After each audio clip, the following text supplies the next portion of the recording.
जय हिंद दोस्तों, मेरा नाम है बहादुर लोधी और आप लोग देखना शुरू कर चुके हैं फ्री एजुकेशन यूट्यूब चैनल। दोस्तों आज के इस वीडियो में हम जीके का एक और ट्रेंडिंग टॉपिक जनगणना 2011 को डिस्कस करेंगे। यकीन मानिए दोस्तों, आप किसी भी एग्जाम की तैयारी कर रहे हो, इस टॉपिक से 1 से 2 क्वेश्चन हर एग्जाम में पूछे ही जाते हैं।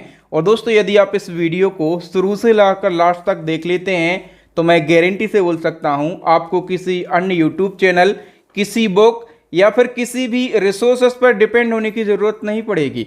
तो आइए दोस्तों बिना किसी देरी के शुरुआत कर लेते हैं नंबर फर्स्ट क्वेश्चन से। और नंबर फर्स्ट क्वेश्चन है, भारत में प्रथम जनगणना कब और किसके शासनकाल में हुई थी? तो यहाँ पर 2 क्वेश्चन पूछे गए हैं। एक तो प्रथम जनगणना कब हुई थी और दूसरा पूछा गया किसके शासनकाल में। तो दोस्तों प्रथम जनगणना हुई थी 1872 में और लॉर्ड मेयो के शासनकाल में हुई थी। तो A option is the correct answer. देखिए दोस्तों, हमने पढ़ लिया है कि भारत की प्रथम जनगणना हुई थी 1872 में लॉर्ड मेयो के शासनकाल में। लेकिन क्वेश्चन पूछा जाए यदि कि भारत की प्रथम नियमित जनगणना, तो नियमित जनगणना हुई थी 1881 में और लॉर्ड रिपन के शासनकाल में। ठीक है, तो यहाँ से 4 क्वेश्चन आपके एग्जाम में पूछे जाते हैं, उन चारों को आप याद रखेंगे। आइए नंबर सेकंड क्वेश्चन की बात करें कि वर्ष 2011 में हुई जनगणना कौन सी जनगणना है? तो जो 2011 में जनगणना हुई थी ये 15वीं जनगणना हुई थी। ठीक है, लेकिन आपको याद रखना है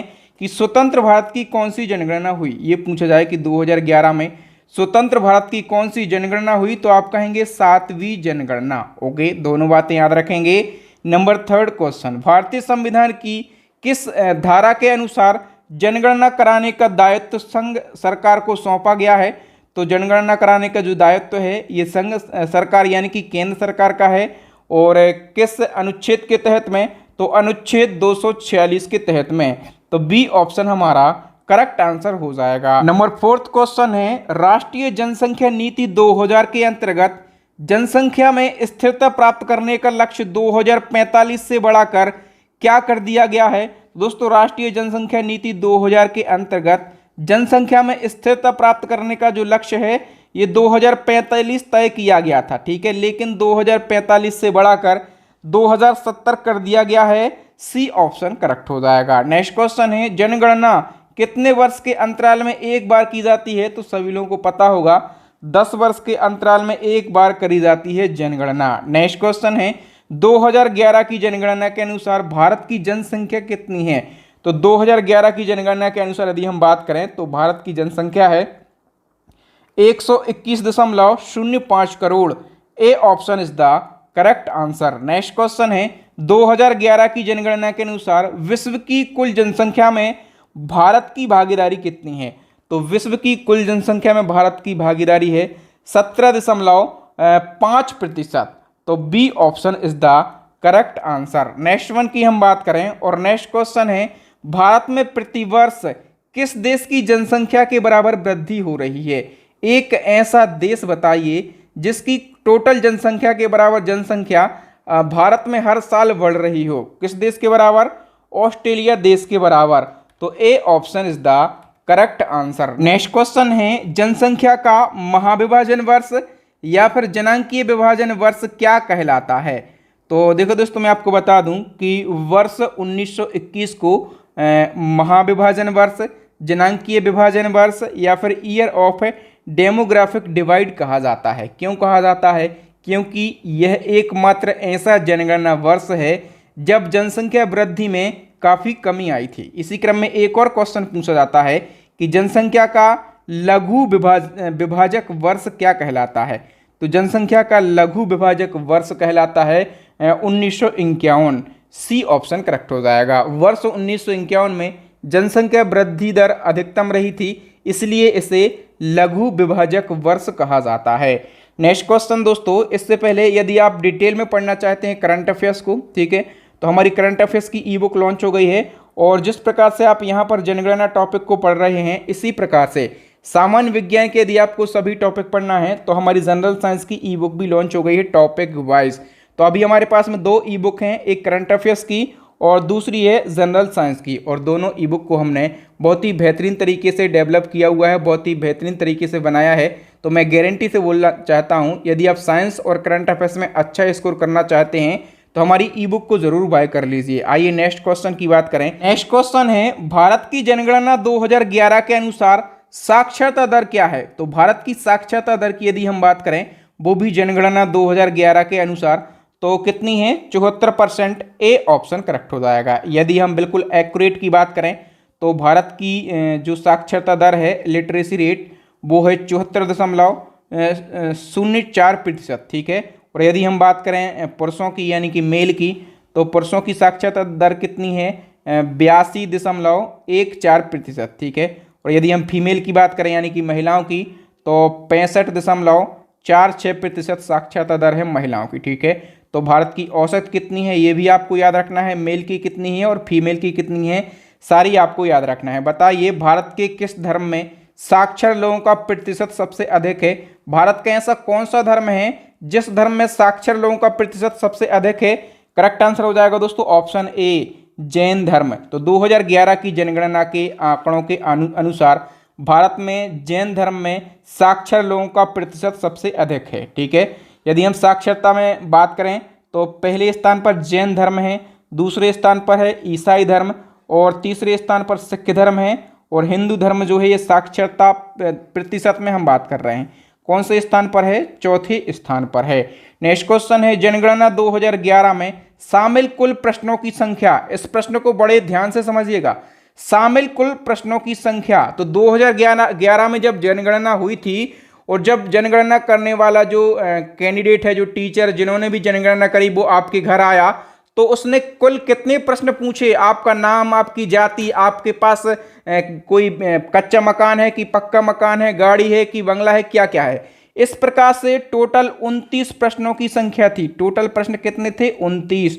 तो B option is the correct answer. Next one की हम बात करें तो नेक्स्ट क्वेश्चन है, 2011 की जनगणना के अनुसार सर्वाधिक जनसंख्या किस राज्य की है? सबसे ज्यादा जनसंख्या 2011 की जनगणना की बात करें तो उत्तर प्रदेश में दर्ज करी गई। ठीक है। उत्तर प्रदेश, हम जनगणना में टॉप 4 राज्यों की बात करें, उत्तर प्रदेश पहले स्थान पर है और जो महाराष्ट्र दूसरे स्थान पर है, बिहार तीसरे स्थान पर है और पश्चिम बंगाल चौथे स्थान पर है। नेक्स्ट क्वेश्चन, भारत का वह राज्य कौन सा है जहां भारत की कुल जनसंख्या का 16.5% भाग निवास करता है? 16.49%, लगभग 16.5% भाग किस राज्य में निवास करता है भारत की कुल जनसंख्या का? करेक्ट आंसर हो जाएगा ऑप्शन ए, उत्तर प्रदेश में। यह क्वेश्चन भी अभी एसएससी के एग्जाम में पूछा गया था। बताइए 2011 की जनगणना के अनुसार सबसे कम जनसंख्या किस राज्य की है? सबसे कम जनसंख्या की बात करें तो सिक्किम में सबसे कम जनसंख्या है। ठीक है। सबसे कम जनसंख्या वाले यदि हम टॉप 4 राज्यों की बात करें तो सिक्किम पहले स्थान पर है। ठीक है। इसके बाद मिजोरम, इसके बाद अरुणाचल प्रदेश और इसके बाद है गोवा राज्य। बताइए दोस्तों अब कि वर्ष 2011 की जनगणना के अनुसार 2001 से 2011 दशक के दौरान जनसंख्या वृद्धि दर कितने प्रतिशत रही? तो हम 2001 से 2011 दशक की बात करें तो इसमें जनसंख्या वृद्धि दर जो है ये 17.7% आंकी गई। तो A option is the correct answer. Next one की हम बात करें, निम्नलिखित में से किस राज्य में दशकीय वृद्धि दर सर्वाधिक रही? और वो भी 2001 से 2011 की हम बात करें तो दशकीय वृद्धि दर जो है ये सबसे ज्यादा रही मेघालय राज्य की। A option is the correct answer. Next question है, निम्नलिखित में से किस राज्य में दशकीय वृद्धि दर न्यूनतम रही?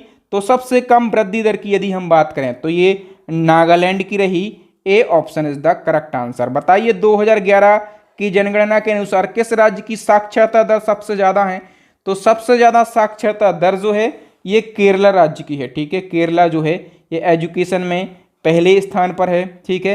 केरल की यदि हम बात करें साक्षरता दर कितनी है तो 94%। ठीक है। इसके बाद आता है मिजोरम दूसरे स्थान पर। मिजोरम का जो साक्षरता प्रतिशत है ये 91% है। फिर आता है गोवा का स्थान, गोवा का साक्षरता दर है 88%। फिर आता है मिजोरम का स्थान, मिजोरम चौथे स्थान पर है और यहाँ की साक्षरता दर है 87%। नेक्स्ट क्वेश्चन है, 2011 की जनगणना के अनुसार किस राज्य की साक्षरता दर सबसे कम है? अब सबसे कम साक्षरता दर वाले राज्य की यदि हम बात करें तो वो है बिहार।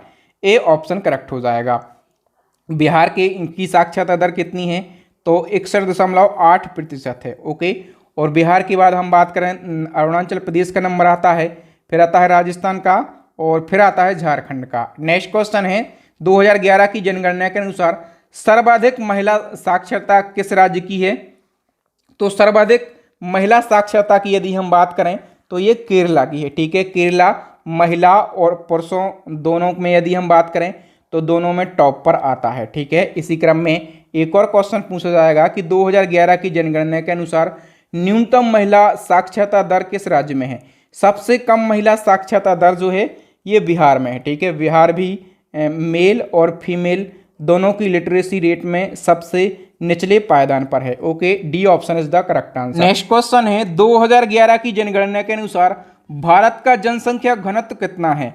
तो दोस्तों भारत का जनसंख्या घनत्व यानी कि पॉपुलेशन डेंसिटी 382 प्रति वर्ग किलोमीटर है। कहने का मतलब एक है, यह है कि यदि आप 1 किलोमीटर का एक वर्ग बनाएंगे, ठीक है, तो 1 किलोमीटर के इस वर्ग में कितने लोग निवास करते हैं? 382 लोग निवास करते हैं। ये भारत का जनसंख्या घनत्व की हम बात कर रहे हैं। अब हम बात करें सर्वाधिक जन घनत्व वाला राज्य कौन सा है? तो सबसे ज़्यादा पॉपुलेशन डेंसिटी वाला राज्य जो है ये बिहार है। ठीक है, यहाँ का जो जन घनत्व है बिहार का ये कितना है? तो 1106 प्रति वर्ग किलोमीटर। ठीक है, फिर बिहार के बाद नंबर आता है, दूसरे नंबर पर है पश्चिम बंगाल, फिर नंबर आता है केरला का, और फिर चौथा स्थान आता है उत्तर प्रदेश का। इसी क्रम में हम बात करें न्यूनतम जनसंख्या घनत्व वाला राज्य कौन सा है?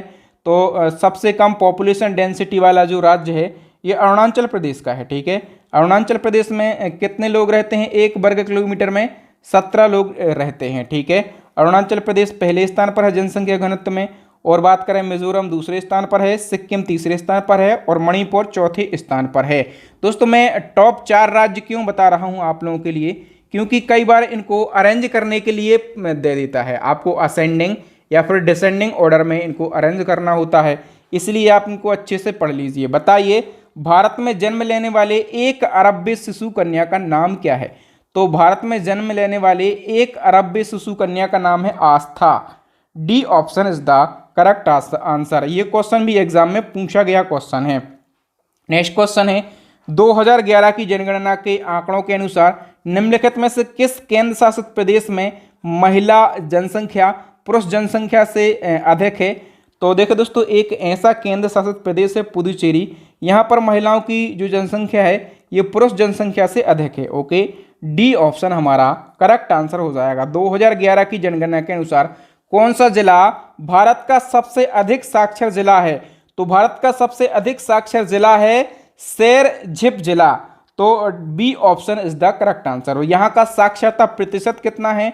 तो 98.23%। ठीक है, और ये जो शेरझिप जिला है ये किस राज्य का जिला है ये भी आपको पता रहना जरूरी है। तो ये मिजोरम राज्य का जिला है। नेक्स्ट क्वेश्चन है भारत के किस जिले में लिंगानुपात सबसे अधिक है? लिंगानुपात तो आप लोग समझते ही होंगे, 1000 पुरुषों पर महिलाओं की संख्या को क्या कहते हैं? लिंगानुपात कहते हैं। तो सबसे अधिक लिंगानुपात वाला जिला जो है ये माहे जिला है। ठीक है, यहाँ पर 1000 पुरुषों में महिलाओं की संख्या कितनी है? 1184 है। ठीक है, और माहे जिले ये किस राज्य का जिला है? तो दोस्तों ये पुदुचेरी का जिला है, याद रखना ये जो है ये पुदुचेरी का जिला है। ओके, इसी क्रम में नेक्स्ट वन की हम बात करें तो भारत का औसत लिंगानुपात कितना है? भारत का औसत लिंगानुपात बताइए फटाफट से कमेंट सेक्शन में। आपको भी अपने आंसर कमेंट सेक्शन में बताने हैं, और वीडियो के लास्ट में अपना स्कोर भी शेयर करना है कि आपने 50 क्वेश्चन में से कितने क्वेश्चन के सही आंसर दिए हैं। तो भारत का औसत लिंगानुपात है 943। यदि हम बात करें कि टोटल तो भारत में 1000 पुरुषों पर महिलाओं की संख्या कितनी है? 943। ठीक है, इसी क्रम में 2 और क्वेश्चन पूछे जाते हैं कि सबसे ज्यादा लिंगानुपात किस राज्य का है? तो सबसे ज्यादा लिंगानुपात है केरला राज्य का। यहाँ पर 1000 पुरुषों में महिलाओं की संख्या कितनी है? 1084। कितनी है? 1084। और सबसे कम लिंगानुपात किस राज्य का है? हरियाणा राज्य का। यहाँ पर 1000 पुरुषों में महिलाओं की संख्या कितनी है? 879 है। ओके, नेक्स्ट क्वेश्चन है 2011 की जनगणना के अनुसार भारत में शिशु लिंगानुपात कितना है?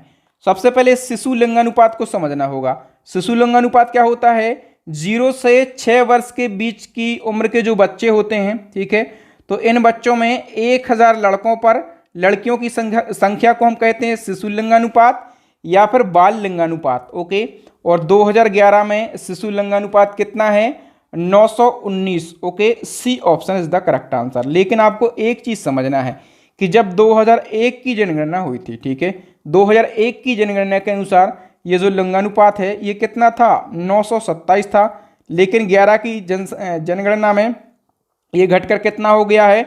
927 हो गया है। तो 2001 की जनगणना का भी पूछ लिया जाता है, इसलिए मैंने आपको बता दिया। बताइए, क्षेत्रफल की दृष्टि से भारत का सबसे छोटा राज्य कौन सा है? क्षेत्रफल में सबसे छोटा राज्य Goa. Okay, C option correct हो जाएगा। और क्षेत्रफल की दृष्टि से सबसे बड़ा राज्य भी पूछा जाता है, तो क्षेत्रफल की दृष्टि से सबसे बड़ा राज्य कौन सा है? राजस्थान। बताइए, देश में अब तक पूर्ण साक्षर घोषित किया गया एकमात्र राज्य कौन सा है? अब तक पूर्ण साक्षर घोषित किया गया एकमात्र राज्य जो है ये केरला है। तो C option is the correct answer. Next one की हम बात करें, सर्वाधिक अनुसूचित जाति यानी कि एससी जनसंख्या वाला राज्य कौन सा है? तो एससी जनसंख्या वाला राज्य सबसे ज्यादा है उत्तर प्रदेश में एससी के लोग। B option is the correct answer. ठीक है, हमने एससी की जनसंख्या देख ली, सबसे ज्यादा उत्तर प्रदेश में है। लेकिन आप बताइए कि एससी जनसंख्या प्रतिशत वाला राज्य कौन सा है? सबसे अधिक एससी जनसंख्या प्रतिशत वाला राज्य है दोस्तों पंजाब। ए ऑप्शन करेक्ट हो जाएगा। और हम परसेंट की बात करें, कितना परसेंट है? 31.9% है। देखिए दोस्तों, मैं आपको समझा देता हूं। हमने पढ़ लिया सबसे ज्यादा एससी की जनसंख्या कहां पर है? उत्तर प्रदेश में एससी की जनसंख्या सबसे अधिक है। मान लो उत्तर प्रदेश में टोटल 200 लोग निवास करते हैं और इन 200 लोगों में से 8 लोग किस एससी के हैं, ठीक है, तो यहां पर 8 लोग हैं। अब हम बात कर लेते हैं पंजाब की। पंजाब में केवल 100 लोग निवास करते हैं और इन 100 लोगों में से हम बात करें 5 लोग हैं एससी के, ठीक है, 5 लोग एससी के हैं। यदि हम यहाँ पर एससी का प्रतिशत देखें तो यहाँ उत्तर प्रदेश में यहाँ पर कितना है? 4% है। ठीक है, 8 लोग निवास करते हैं ना टोटल 200 लोगों में से एससी के, तो 4% एससी के लोग हो जाएंगे। लेकिन हम यहीं पर जनसंख्या देखें पंजाब में, तो पंजाब में कितना परसेंट निकल आएगा? एससी के लोगों का 5% निकल कर आ जाएगा। तो आई होप आप लोग परसेंट वाला ये जो मामला है ये भी समझ गए होंगे। इसी क्रम में बताइए कि सर्वाधिक अनुसूचित जनजाति यानी कि एसटी की जनसंख्या वाला राज्य कौन सा है? एसटी की जनसंख्या सबसे ज़्यादा है मध्य प्रदेश के अंदर। सी ऑप्शन करेक्ट हो जाएगा। इसी क्रम में जनसंख्या वाला भी बता दीजिए कि एसटी की जनसंख्या प्रतिशत सबसे ज़्यादा किस राज्य में है? तो सबसे ज़्यादा एसटी की जनसंख्या प्रतिशत है मिजोरम में। ठीक है, और हम बात करें कितनी जनसंख्या प्रतिशत है?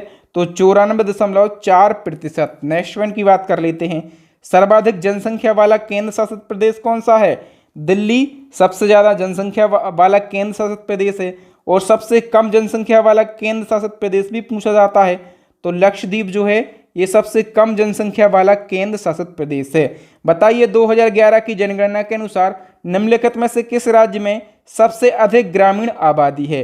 तो सबसे अधिक ग्रामीण आबादी ये उत्तर प्रदेश के अंदर है। ठीक है, और क्वेश्चन पूछा जाता है कि सर्वाधिक ग्रामीण जनसंख्या प्रतिशत, तो सबसे ज़्यादा ग्रामीण जनसंख्या प्रतिशत यदि ये पूछा जाए, ठीक है, परसेंट वाला मामला, तो हिमाचल प्रदेश का जो ग्रामीण जनसंख्या प्रतिशत है ये सबसे अधिक है। और हिमाचल प्रदेश के अंदर 90% आबादी ग्रामीणों की है। बताइए दोस्तों, 2011 की जनगणना के अनुसार भारत में शहरी जनसंख्या का प्रतिशत कितना है? तो भारत में शहरी जनसंख्या का जो प्रतिशत है ये 31.2% है। बी ऑप्शन करेक्ट हो जाएगा। ठीक है, और फिर बाकी जो 68.8% बच जाती है, ये बाकी कौन सी आबादी हो जाएगी? बाकी की ये ग्रामीण आबादी हो जाएगी। ठीक है, तो शहरी आबादी है 31% और ग्रामीण आबादी है 68%। ठीक है, लगभग में आपको याद रखना है।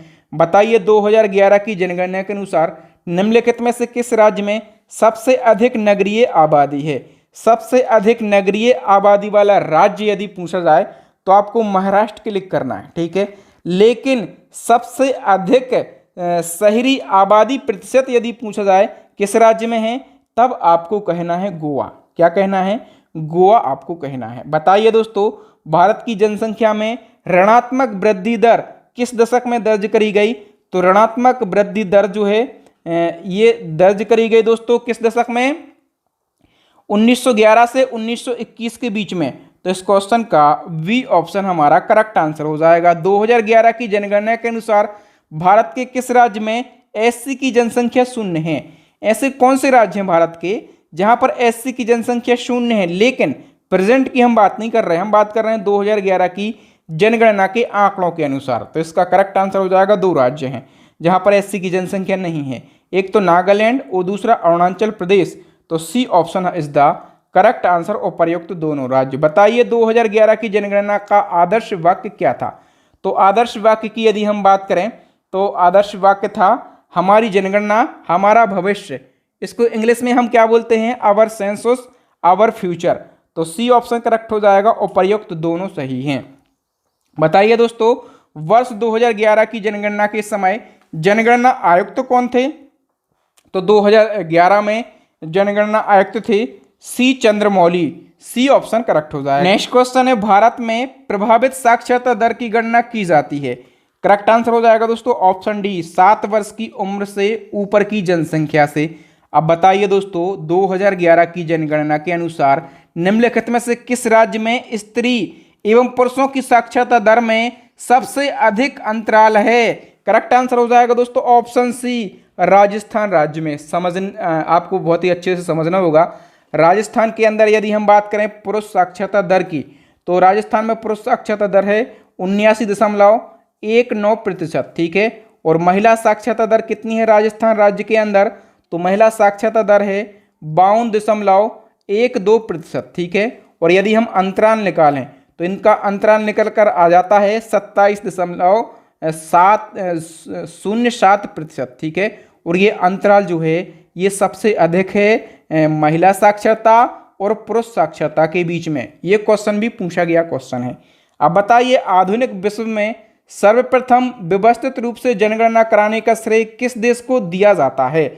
इसका करेक्ट आंसर हो जाएगा दोस्तों ऑप्शन सी स्वीडन देश को। 10वीं जनगणना की शुरुआत किस देश में हुई थी।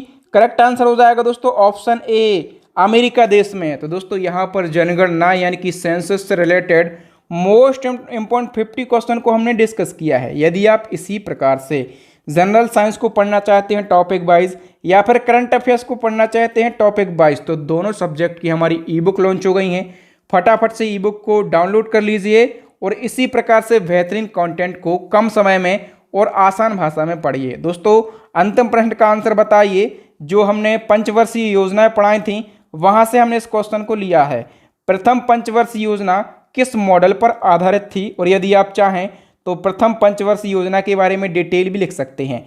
तो थैंक यू दोस्तों, वीडियो देखने के लिए आप सभी का बहुत बहुत धन्यवाद। यदि आपको बहादुर सर के पढ़ाने का तरीका, कंटेंट की क्वालिटी और हमारी मेहनत अच्छी लगती हो तो वीडियो को लाइक करें, अपने दोस्तों के साथ इस वीडियो को ज़रूर शेयर करें।